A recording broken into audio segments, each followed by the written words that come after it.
자, 오늘은 요한계시록의 두증인 계시 5번째 시간인데요. 우리가 지난 시간에 무엇을 공부했습니까? 사도 요한이 힘센 천사가 전해주는 그 작은 책을 먹고 열방에 예언할 그 사명을 받았지만 실제로 요한의 환상 속에서는 바로 그 사명이 미래적 두 증인에게 계승되었다는 것을 우리가 함께 공부를 했습니다. 그래서 두 증인의 이미지에는 바로 사도 요한의 이미지가 들어와 있다. 두 증인은 사도 요한의 종말론적인 사역을 감당할 것이다 하는 것을 우리가 공부를 해왔습니다. 그 다음에 이제 우리가 또 뭘 공부했죠? 이 두 증인이 굵은 벼슬을 입고 1260일 동안 열방 가운데 예언하리라 하는 말씀 속에서 우리가 뭘 발견했습니까? 이 두 증인의 회개의 신학과 강력한 메시지는 바로 구약의 선지자들이라고 하는 그 연장선상에 서 있다는 것을 우리가 함께 공부를 했죠. 특별히 1세기에 그 광야에서 요단강가에서 회개의 메시지를 외치면서 광야에서 외치는 자로서 당시의 그 사람들에게 예수 그리스도를 준비할 수 있도록 했던 바로 세례 요한의 사역이 들어와 있다. 세례 요한의 선지자적인 영성, 회개신학과 영성이 두 증인에게 들어와 있다는 것을 함께 공부를 했죠. 그러니까 세례 요한이 1세기에 예수 그리스도의 오심, 초림을 준비했다면 두 증인은 예수 그리스도의 다시 오심을 준비하는 광야에서 외치는 자의 소리가 될 것이다. 그렇게 이제 볼 수가 있는 것입니다. 자, 이번 시간에는 두 증인, 두 감람나무의 영성 위에 서보지다. 두 증인에게 두 감람나무의 이미지, 두 감람나무의 영성이 들어와 있다는 것을 함께 공부를 할 텐데요. 바로 요한계시록 11장 4절 말씀이 되겠습니다. 요한계시록 11장 4절 말씀인데요. 같이 읽겠습니다. 시작. 그들은 이 땅에 주 앞에 서 있는 두 감람나무와 두 촛대니. 우리가 두 증인의 그 영성을 올바르게 이해하기 위해서는 바로 스가랴서 3장과 4장을 이해를 해야 되는데요. 스가랴 우선 4장을 찾아보도록 하겠습니다. 스가랴 4장 말씀을 찾겠습니다. 스가랴 4장 1절 말씀부터 14절 말씀까지 함께 읽어보도록 하겠습니다. 자, 스가랴서 4장 1절 말씀. 내게 말하던 천사가 다시 와서 나를 깨우니 마치 자는 사람이 잠에서 깨어난 것 같더라. 그가 내게 묻되 네가 무엇을 보느냐? 내가 대답하되 내가 보니 순금 등잔대가 있는데 그 위에는 기름 그릇이 있고 또 그 기름 위에 7 등잔이 있으며 그 기름 그릇 위에 있는 등잔을 위에서 7 관이 있고 그 등잔대 곁에 두 감람나무가 있는데 하나는 그 기름 그릇 오른쪽에 있고 하나는 그 왼쪽에 있나이다 하고 내게 말하던 천사에게 물어 이르되 내 주여 이것들이 무엇이니까 하니 내게 말하던 천사가 대답하여 이르되 네가 이것들이 무엇인지 알지 못하느냐 하므로 내가 대답하되 내 주여 내가 알지 못하나이다 하니 그가 내게 대답하여 이르되 여호와께서 스룹바벨에게 하신 말씀이 이러하니라. 만군의 여호와께서 말씀하시되 이는 힘으로 되지 아니하며 능력으로 되지 아니하고 오직 나의 영으로 되느니라. 큰사나 네가 무엇이냐? 네가 스룹바벨 앞에 평지가 되리라. 그가 무리들을 내놓을 때에 무리가 외치기를 은총이 그에게 있을지어다 하리라 하셨고 여호와의 말씀이 또 내게 임하여 이르시되 스룹바벨의 손이 이 성전의 기초를 놓았은즉 그의 손이 또한 그 일을 마치려 하셨나니 만군의 여호와께서 나를 너에게 보내신 줄을 네가 알리라 하셨느니라. 작은 일에 나려고 멸시하는 자가 누구냐? 사람들이 스룹바벨의 손에 다림줄이 있음을 보고 기뻐하리라. 이 일곱은 온 세상에 두루다니는 여호와의 눈이라 하니라. 내가 그에게 물어 이르되 등잔대 좌우에 두 감람나무는 무슨 뜻이니까 하고 다시 그에게 물어 이르되 금 기름을 흘리는 두 금관 옆에 있는 이 감람나무 두 가지는 무슨 뜻이니까 하니 그가 내게 대답하여 이르되 네가 이것이 무엇인지 알지 못하느냐 하는지라. 내가 대답하되 내 주여 알지 못하나이다 하니 이르되 이는 기름 부음 받은 자 둘이니 온 세상의 주 앞에 서 있는 자니라 하더라. 자, 바벨론 포로 이후에 성전 재건에 대해 스가랴를 전하는 선지자들이 누가 있습니까? 바로 이제 학개와 바로 스가랴 선지자가 있습니다. 자, 학개가 주로 이제 성전을 재건하라는 메시지를 전했다면 스가랴는 어떤 메시지를 전했을까요? 스가랴서에 보면 스가랴서가 이제 두 개로 이제 구분할 수 있는데 이제 전반부가 스가랴 1장부터 8장이고 그 다음에 스가랴서의 후반부는 이제 9장부터 14장까지로 나눌 수가 있죠. 그러니까 전반부에서는 성전 환상을 다루고 있고 후반부에서는 바로 메시아의 초림과 재림에 대한 묵시적 메시지를 담고 있습니다. 그러니까 스가랴는 학개가 메시지를 전하기 시작한 2개월 후에 선지자로서의 사역을 시작하게 됩니다. 학개 1장 1절과 이제 스가랴서 1장 1절을 이제 비교해 보면 알 수가 있죠. 그 다음에 이 제2의 성전, 스룹바벨 성전은 선지자 스가랴의 활동에 힘입어서 주전 516년경에 완성이 되어지게 됩니다. 그러니까 이 스가랴서의 전반부는 에스겔 선지자와 마찬가지로 성전 자체에 대한 환상으로 이제 가득 차 있다고 볼 수가 있는 거죠. 제가 추구하는 거룩한 전쟁신학적 관점에서 볼 때 이 스가랴서 3장과 4장은 바로 스가랴서의 중심에 해당이 되고 있습니다.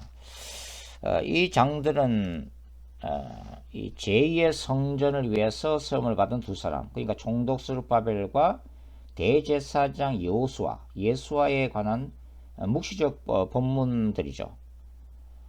예루살렘 재건의 기초가 어디 있어요? 바로 제2의 성전에 있었기 때문입니다. 스가랴 8장을 보시면 예루살렘 성읍에 대한 비전이 제시되고 있죠. 그 다음에 9장부터 14장까지는 메시아의 초림과 재건에 대한 묵시적이고 종말론적인 환상들이 보여주고 있는데요. 특별히 이제 스가랴서 마지막 장이 이제 14장인데 이 14장에는 미래적이고 종말론적인 예루살렘의 영광, 더 구체적으로 말하면 신적 왕이신 야훼께서 다스리시는 성읍의 모습들이 보여지고 있습니다. 그리고 이제 이 이방 나라 우상을 섬겼던 이교도들이 예루살렘 성전에 나와서 예배를 드리는 모습으로 마무리가 되어지고 있죠. 이는 이제 이사야서의 구조와 비슷합니다. 그러니까 이사야서의 중심은 이사야 6장의 성전 환상에 있다는 것이 제 생각인데요. 이 이사야서 후반부인 65장과 66장이 어떤 환상을 보여주고 있어요? 바로 영광을 받는 예루살렘의 미래적인 비전을 보여주고 있죠. 바로 이러한 비전으로 이제 끝이 나는 구조가 바로 이사야서라고 이제 할 수가 있습니다.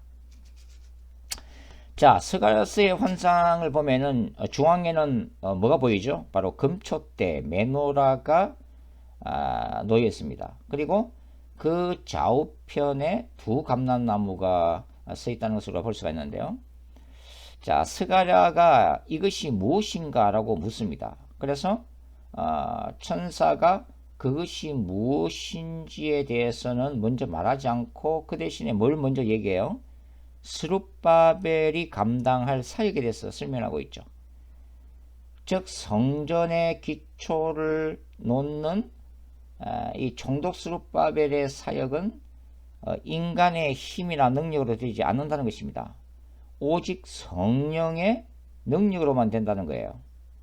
그리고 큰 산이 스룹바벨 앞에서 평지가 되리라는 것입니다. 이 큰 산은 뭘 얘기하는 거죠? 그 당시 상으로 볼 때는 이 성전 재건, 제2의 성전 재건을 방해하는 그 기환 공동체, 유다 공동체 내외적으로 존재하는 모든 정치적, 경제, 사회적, 종교적 장애물들을 의미한다고 보여집니다. 그러나 거룩한 전쟁 신학적 관점에서 보면 어떻게 해석할 수 있죠? 성전을 중심으로 하는 하나님의 나라, 그것을 대적하는 사탄의 나라에 속한 모든 악의 권세들로 이해를 할 수가 있습니다. 자, 스가랴 3장에서 이 스룹바벨 성전에서 대제사장직을 감당해야 하는 요수아를 공격하는 사탄의 참소가 기록이 되어 있다는 것을 우리가 이제 알 수가 있는 거죠. 자, 그럼에도 불구하고 모든 권세들은 하나님의 은혜 안에서 패배하게 될 거라고 하는 것입니다. 사람들이 보기에 이 제2의 성전 건축이라고 하는 이 미미한 시작, 그러니까 지금 이 제2의 성전 재건 과정을 지켜보고 있는 사람들 중에는 바로 그 옛날에 그 솔로몬 성전의 영광을 받던 세대도 포함되어 있잖아요. 그 사람들이 보기에는 굉장히 초라한 성전이었다고 하는 거죠. 이 스룹바벨 성전이.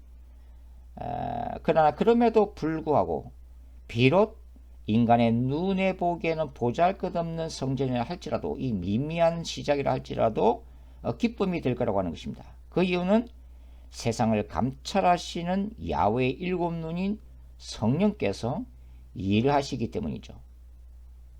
따라서 이 스가랴 4장의 금초대는 뭘 의미하고 있는 거예요?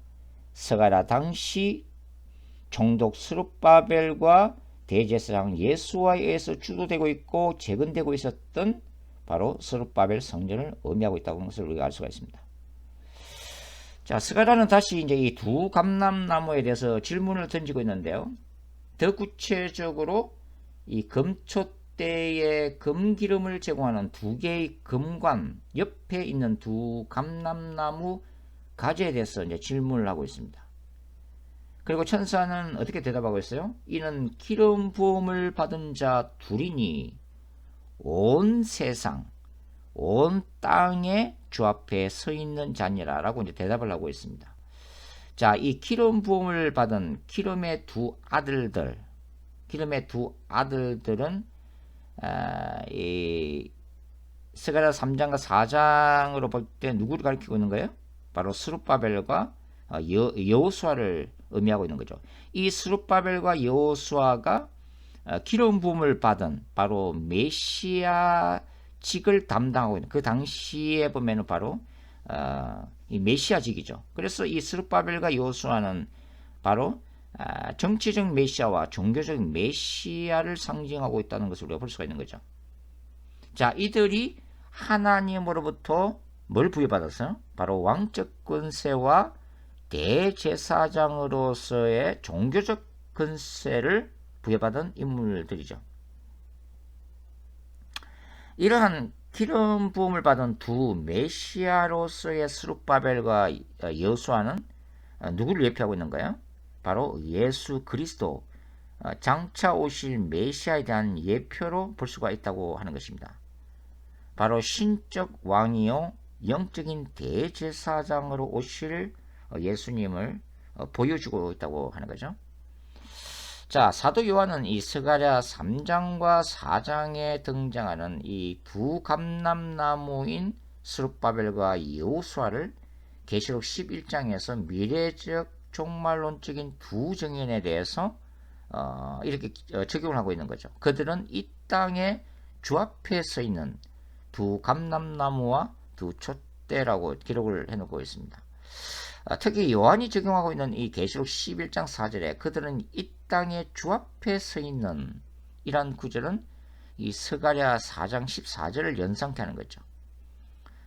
스가랴 4장 14절 다시 한번 읽어볼까요? 이르되 이는 기름 부음을 받은 자 둘이니 온 세상의 주 앞에 서 있는 자니라. 이렇게 이제 기록이 되어 있습니다. 자, 하나님은 두 증인에게 권세를 주실 것입니다.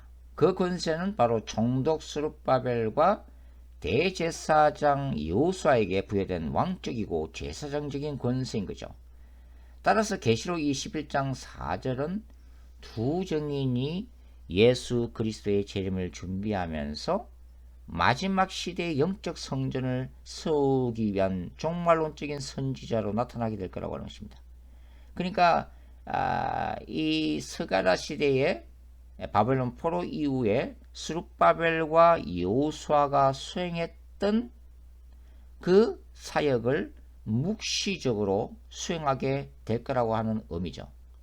더 나아가 이 두 증인은 마지막 두 선지자로서 굵은 벼옷을 입고 예언자적인 메시지를 전하게 된다고 하는 것입니다.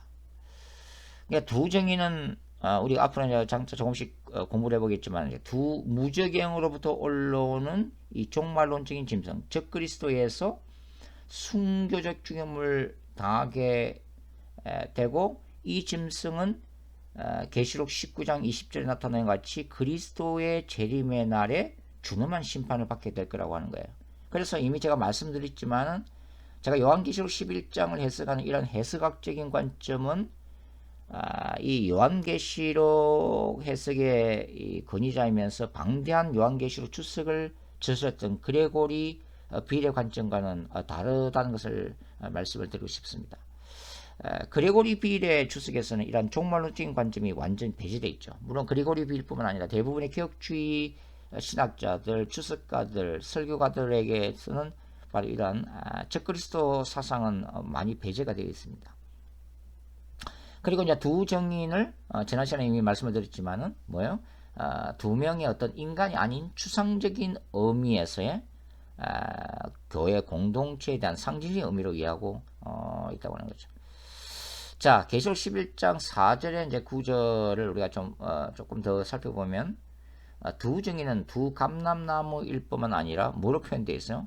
두 촛대로 표현되어 있습니다. 이 요한계시록에서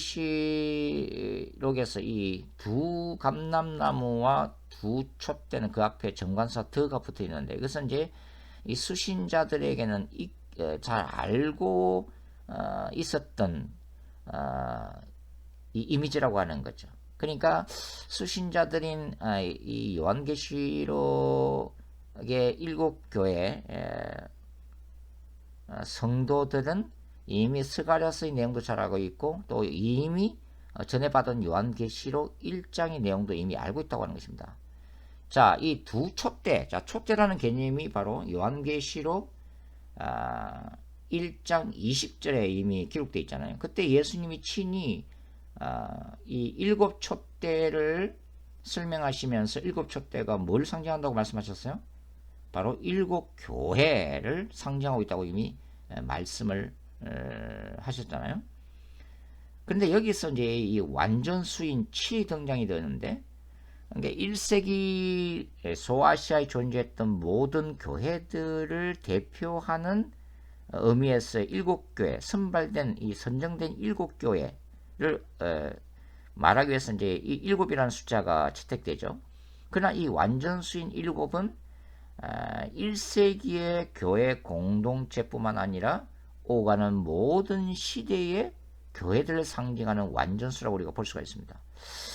그렇다면 여기서 이제 이 두 촛대라는 의미는 무엇인가 하는 거죠. 두 촛대. 저는 이 2라고 하는 숫자가 완전수 7에 비해서는 좀 더 좁은 의미를 담고 있다고 생각합니다. 일단은 이 둘이라고 하는 숫자는 뭐예요? 정인의 숫자잖아요. 그래서 구약이나 신약에서 정인으로 채택되려면 2명, 최소한 2명, 3명, 그 이상이 돼야 되는 복수형으로 나타나죠. 결국은 이 2라고 하는 이 두 촛대라고 하는 것은 특별히 종말론적인 관점에서 예수 그리스도의 정인으로 세워질 교회 공동체를 얘기하면서 특별히 이 두 정인의 영성과 가르침의 기반 위에서 세워질 교회 공동체를 의미한다고 저는 해석을 하고 있습니다. 그러니까 예를 들어서 이제 마가복음의 수신자들과 뭐라 불러요? 바로 마가 공동체라고 부르죠. 그리고 마태복음의 1차 수신자들과 뭐라고 부릅니까? 마태 공동체라고 부르잖아요. 요한복음의 그 요한의 어떤 가르침과 영성을 따르는 공동체가 바로 요한복음서를 받아 읽었던 바로 요한 공동체라고 하는 거죠. 저는 그런 의미에서 이 두 촛대를 그냥 부르다는 의미에서 교회 공동체라기보다는 특별히 두 감람나무로 상징되는 두 정인의 영성과 신학과 메시지, 가르침을 받아들인 미래적인 교회 공동체, 두정인적 공동체를 저는 상징하고 있다고 이제 보고 있습니다. 자, 그러니까 이제 이 스가랴 4장에 등장하는 두 감람나무 요수아와 스룹바벨은 당시 성전 재건 운동을 이제 이끌었던 대제사장과 이제 총독이었다고 하는 거죠. 그런데 이 기왕 공동체가 세워야 할 이 제2의 성전, 이 스룹바벨과 대제사장 예수아가 추진해야만 했던 이 제2의 성전 재건 운동의 의미는 뭐예요?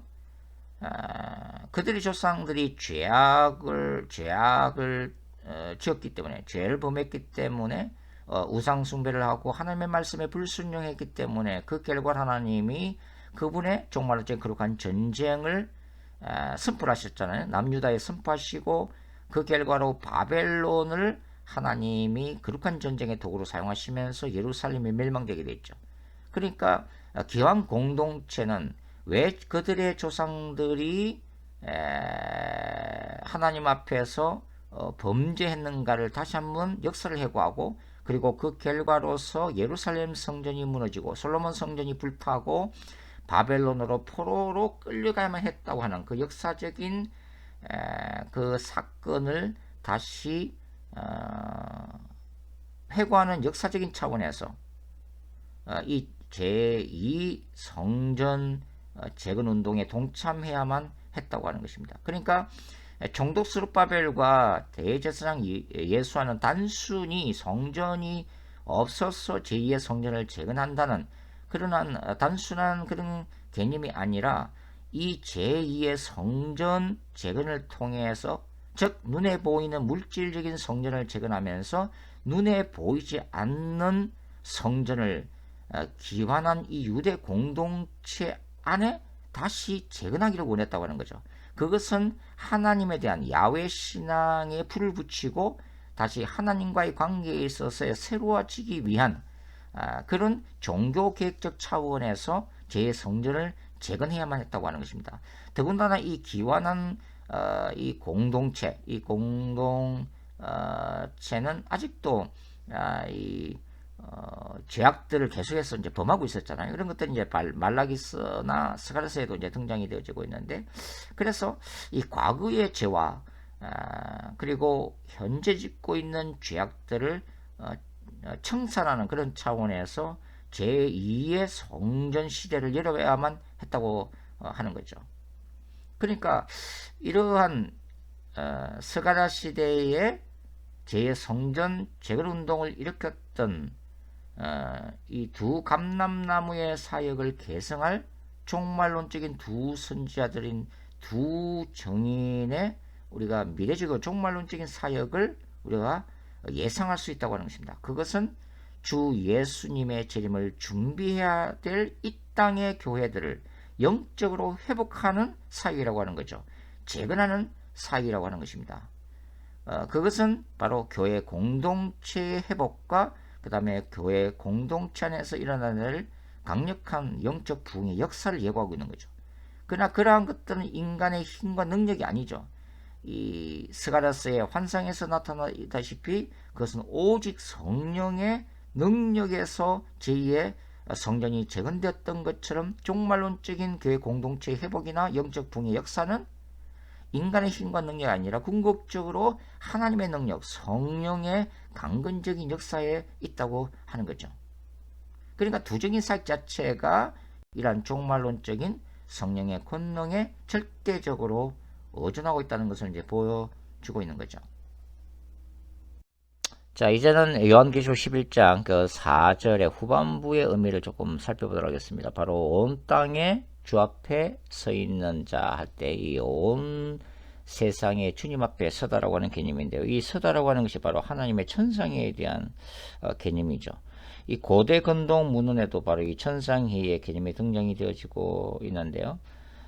고대 근동 문헌에서는 그 신들이 그 자리에 앉는 행위뿐만 아니라 서 있는 것도 신적인 모임을 개최하는 것으로 나타나고 있습니다.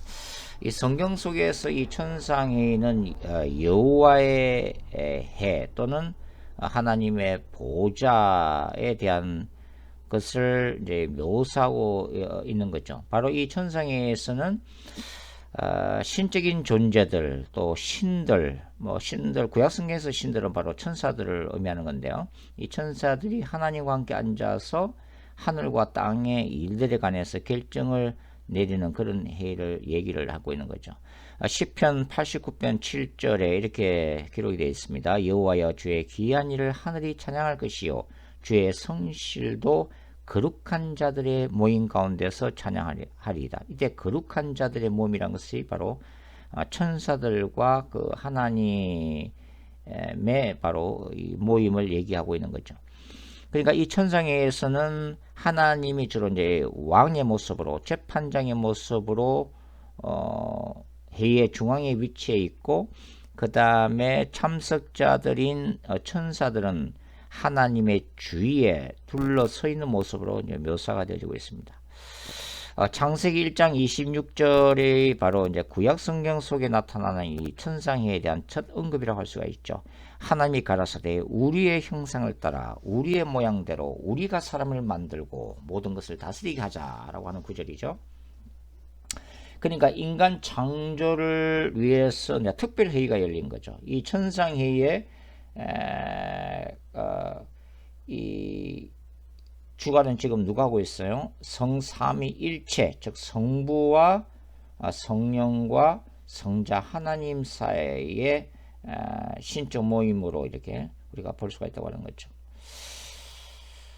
창세기 18장에는 이 아브라함이 첫 선지자로 이렇게 불리우면서 하나님이 뭐라고 말씀하세요? 나의 일을 아브라함에게 숨기겠느냐 이렇게 말씀하시죠. 그러니까 하나님이 그분의 보좌에서 결정된 일, 천상회에서 결정된 일들을 아브라함에게 계시하셨음을 언급을 하고 있습니다. 예레미야서도 이제 그런 천상회에 대한 개념이 등장되어지고 있는데요. 예레미야 23장 18절 이하 읽어보시면은 예레미야 자신이 기도 가운데 하나님의 천상회에 참석해서 하나님께서 행하실 일들을 목격했음을 간증하고 있습니다. 그러니까 이 거짓 예언자들과 그 다음에 참된 예언자 간의 구분이 어디서 결정돼요? 하나님의 천상회의에 참여했느냐 하지 않았느냐, 그래서 하나님의 말씀을 가지고 있느냐 가지고 있지 않느냐에서 이제 결정된다는 것을 이제 보여주고 있는 거죠. 욥기 1장 6절을 보면은 사탄이 하늘의 천상회의의 구성원으로 나타나고 있습니다. 여기서는 바로 욥에게 닥칠 시련과 고통이 이 천상회의에서 결정되고 있는데요. 바로 이 천상회의의 회원들은 누구예요? 바로 사탄과 천사들로 구성되고 있습니다. 그러나 구약에서 특히 욥기에서 하나님의 천상회의에 참석했던 이 사탄은 이제 신약 시대가 되면은 하늘에서 사탄이 떨어졌기 때문에 더 이상 사탄은 하나님의 천상회의에 참여할 그러한 자격이 박탈된 것으로 이제 보여주고 있습니다. 이 하나님의 보좌 천상은 성경 도처에 나타나고 있는데요. 특별히 이제 이사야서 6장 같은 경우도 그런 경우죠. 근데 이 이사야서 6장에서 일반적으로는 하나님의 보좌에서 하나님 스스로가 결정을 내리시지만 또 이사야서 6장 같은 경우를 보면은 하나님이 자신의 구원 역사를 위해서 초청하시는 모습이 나타나고 있는 게 또 특이하죠. 하나님께서 뭐라 말씀하세요? 누가 우리를 위하여 갈고 이렇게 말씀하시잖아요. 그때 인간인 이사야가 응답을 하죠. 주여 나를 보내소서. 주여 나를 보내소서. 그러니까 여기는 하나님이 어떤 인격적인 초청을 하고 그 다음에 이사야가 자신의 자유 의지로 하나님의 부르심에 응답하는 일들이 이제 일어나고 있으면서 하나님께서 이 선지자 이사야를 통해서 그분의 역사를 펼치시는 뭐 그런 모습이 기록이 되어지고 있습니다. 자, 오늘은 이제 여기 이제 스가랴서 우리가 3장을 우리가 보면서 이 천상회의 한 모습을 특별히 이제 종말론적인 두 증인이 하나님의 보호자, 하나님의 임재 가운데 서 있다는 것을 우리가 알기 위해서 먼저 이제 기초 본문으로 스가랴서 우리가 3장을 한번 보도록 그렇게 하겠습니다. 자, 스가랴 3장을 보겠습니다. 스가랴 3장을 보시면 스가랴 3장 1절부터 한번 읽어보겠습니다. 대제사장 여호수아는 여호와의 천사 앞에 섰고 사탄은 그의 오른쪽에 서서 그를 대적하는 것을 여호와께서 내게 보이시니라. 여호와께서 사탄에게 이르시되 사탄아 여호와께서 너를 책망하노라. 예루살렘을 택한 여호와께서 너를 책망하노라. 이는 불에서 꺼낸 거슬린 나무가 아니냐 하실 때에 여호수아가 들어온 옷을 입고 천사 앞에 서 있더라. 여호와께서 자기 앞에 선 자들에게 명령하사 그 들어온 옷을 벗기라 하시고 또 여호수아에게 이르시되 내가 내 죄악을 제가여 버렸으니 내게 아름다운 옷을 입히리라 하시기로 내가 말하되 정결한 관을 그리 머리에 씌우소서 하매 곧 정결한 관을 그 머리에 씌우며 옷을 입히고 여호와의 천사는 곁에 섰더라. 지난 시간에 이제 이거 조금 말씀을 들었습니다. 간단하게 말씀을 드렸는데, 자, 여기에 이 천상회의는 바로 하나님의 법정으로서의 모습이 명백하게 이제 드러나 있죠. 자, 1절을 보시면은 대제사장 여호수아가 야훼의 사자 앞에 서 있습니다. 그리고 사탄은 이 여호수아의 우편에 서서 그를 참수하고 대적하고 있는 이 환상을 좀 스가랴가 보고 있는 거죠. 이 경우에 이 대제사장 여호수아가 야훼 하나님의 사자, 야훼 하나님의 천사 앞에 이제 서 있잖아요. 그러니까 이때 이제 야훼 하나님의 천사는 하나님을 지금 대신하고 있는 것을 우리가 알 수가 있죠.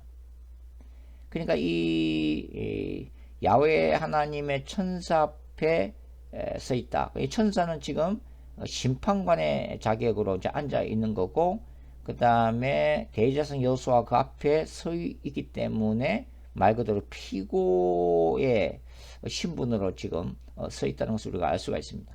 그러니까 그 옆에 서 있는 또 사탄은 하나님의 법정에서 이 검사 또는 원고, 대제사장 예수아를 고발한 이 원고의 자격으로 서 있는데, 대제사장 예수아의 모습은 불에서 꺼낸 거슬린 나무 또는 더러운 이제 옷을 입고 있는 거죠. 그러니까 사탄은 피고인이 된 대제사장 여호수아의 허물과 죄악을 폭로하면서 지금 고발하고 있는 그런 모습이라고 하는 것입니다. 자, 이게 이제 이 대제사장 예수아에게는 이제 절대적인 위기죠. 왜냐하면 새로 세워질 제2의 성전에서 대제사장 예수아가 그 제사장직을 감당해야 되는 그런 상황 속에서 지금 사탄이 바로 새로운 시대, 제2의 성전 시대에서 대제사장 예수아가 그 사역을 감당하지 못하도록 지금 참수하고 있는 모습이죠. 그런데 여기 본문을 보시면은 이 심판관 대신 하나님이 어떤 법정 판결을 내세요? 사탄을 책망하고 있는 거죠. 하나님의 절대적인 권한으로 대제사장 예수아를 사면하고 있는 모습이죠. 그러니까 예수아의 죄를 용서하고 예수아에게 아름다운 옷을 지금 입히시고 있다고 하는 것입니다.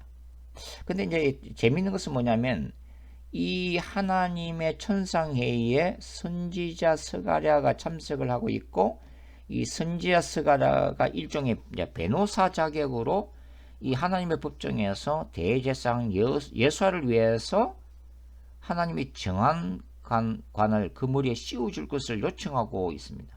그리고 하나님이 그것을 허락하고 있는 거죠.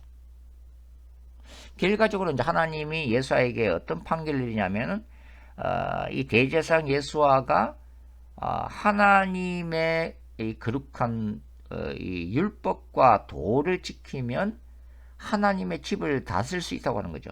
하나님의 집이 뭡니까? 바로 새로 세워질 제2의 성전, 스룹바벨 성전이죠.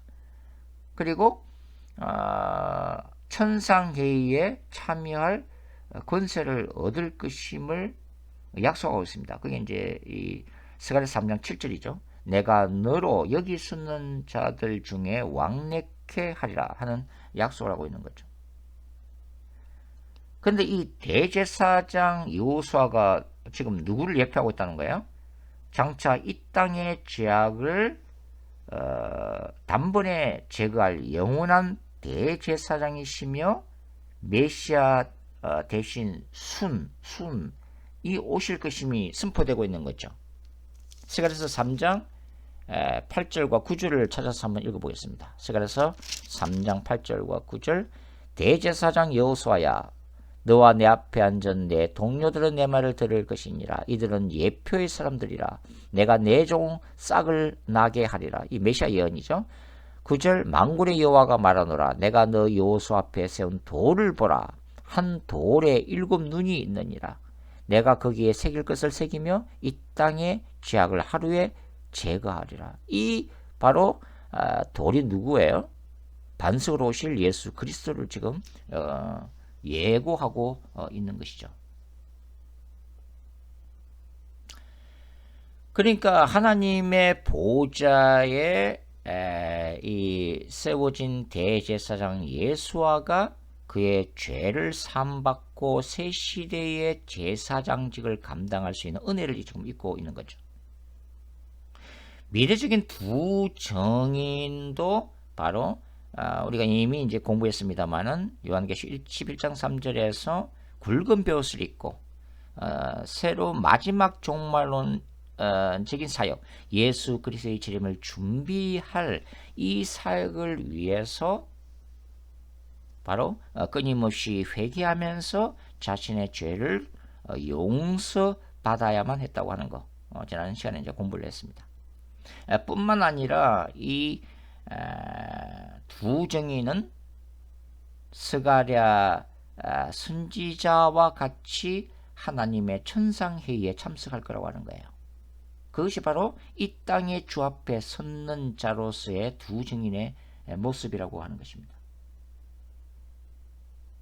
예수님이 이 땅에 계실 때에 예수님은 늘 기도 가운데 아버지와 교제했고, 영적으로 날마다 하나님의 천상회의에 참석해서 성부 하나님께서 이 땅에서 자신을 통해서 이루실 일들을 목격하면서 그 하나님의 뜻에 순종했다고 하는 거죠. 그게 이제 요한복음의 말씀이죠. 내가 진실로 진실로 너에게 이르노니 아들이 아버지의 하시는 일을 보지 않고는 아무것도 스스로 할 수 없나니 아버지께서 행하시는 그것을 아들도 그와 같이 행하느니라. 그러니까 이 두 정인의 이 천상회의에 참여는 그들이 바로 구약 성경에 나오는 선지자들처럼 하나님의 종말론적인 참된 선지자들이라는 것을 보여주고 있는 그런 장면이죠. 그리고 그들이 열방에 외쳐야 될 그 예언에 대한 확정을 어디서 얻어요? 그들이 깊은 기도 가운데 하나님의 보좌 앞에 섬으로 인해서, 그리고 그 보좌를 통해서 보이시는 하나님의 미래적 종말론적인 그 약속과 그 확정을 통해서 담대하게 말씀을 전하고 사역을 할 수 있다고 하는 거죠. 그러니까 두 증인이 이 바로 주 앞에 서는 영성, 그것은 깊은 기도 가운데 날마다 하나님의 임재 앞에 서는 것을 얘기하는 거죠. 하나님의 음성을 듣는 것을 얘기하는 것입니다. 하나님께서 행하실 일을 환상으로 보는 것을 얘기하는 거예요. 구약의 선지자들이 꿈과 환상을 통해서 하나님께서 행하실 일들을 보고 목격했던 것처럼 미래적이고 종말론적인 두 증인도 바로 그러한 주님의 깊은 임재 가운데서 사역하게 될 거라고 하는 것입니다. 모세가 주의 영광을 내게 보이소서 라고 요청했고 하나님의 영광을 목격했던 것처럼 두 증인도 날마다 주 앞에 섬으로 인해서 주님의 메시지를 받고 주님의 영광을 날마다 목격하면서 주님의 마음을 배운다고 하는 것입니다. 그래서 주님의 재림이라고 하는 종말론적인 야훼의 거룩한 전쟁의 결과로 수많은 영혼들이 지옥에 떨어질 것을 미리 보면서 안타까워하는 죽어갈 수밖에 없는 그 영혼들에 대한 파토스 하나님의 헤세드의 그 긍휼을 품고 사역을 해야 하는 마지막 때의 종말론적인 두 선지자로 나타나게 될 거라고 하는 것입니다. 자, 이제 요한계시록 11장 4절의 핵심적인 메시지를 정리를 해보도록 하겠습니다. 자, 요한계시록에서 이 땅이라고 하는 개념은 세상적인 영역입니다. 그러나 동시에 영적인 영역과 깊은 관련을 맺고 있다고 볼 수 있죠. 바다와 땅은 우리가 이제 요한계시록 10장의 힘센 천사의 모습에서 이미 좀 공부를 했지만 바다와 땅은 어때요? 이미 죄악으로 뒤덮여 있습니다. 그리고 악의 권세가 다스리고 있는 영역이죠. 그 땅이 짓는 죄악 때문에 하나님의 심판이 임박해 있다고 하는 것입니다. 바로 그것이 예수 그리스도 재림 사건이죠.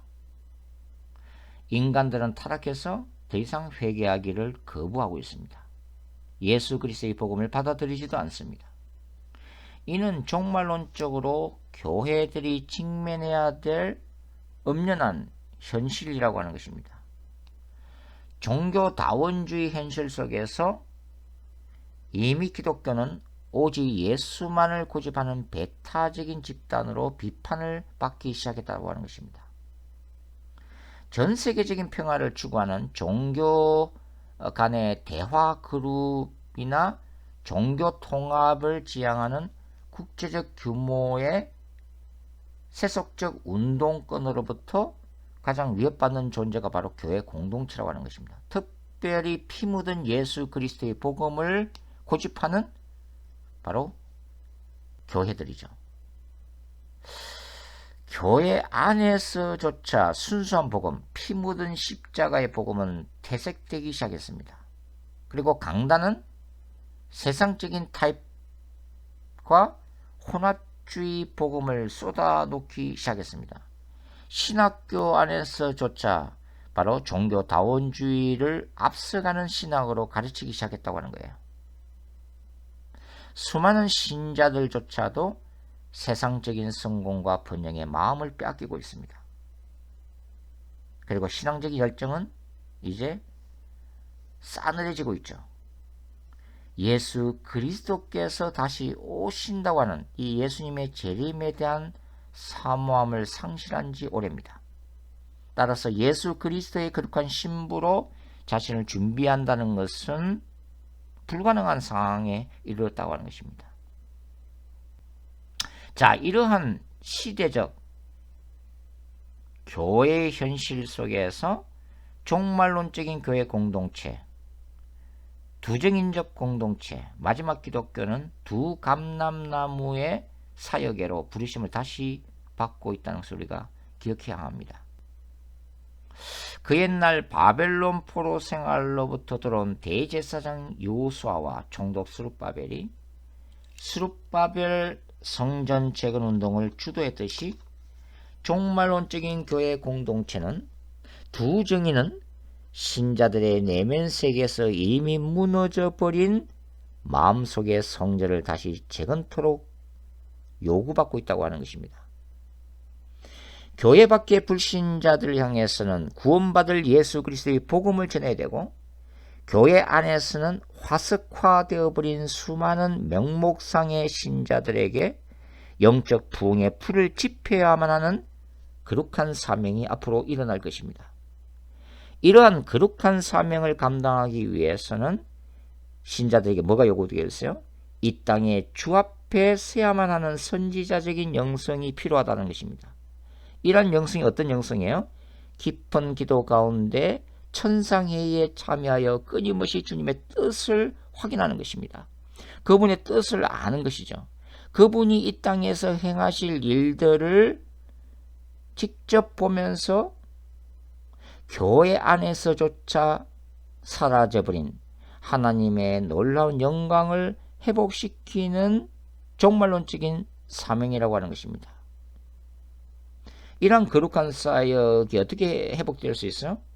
먼저 이 땅에 주 앞에 날마다 서서 하나님과의 개인적인 그 친밀한 가운데 그분의 마음을 날마다 부원받아 추구하는 영혼들을 향한 아버지의 긍휼로 자신을 채우는 성령 충만함이 있어야 된다고 하는 것입니다.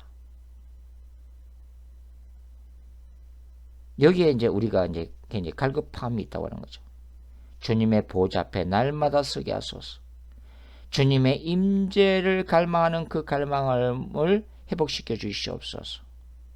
주님의 영광을 목격하게 하시고 그 영광을 위해서 사는 삶과 사역이 되게 하소서. 그것이 바로 예수 그리스도의 재림을 준비하는 거죠.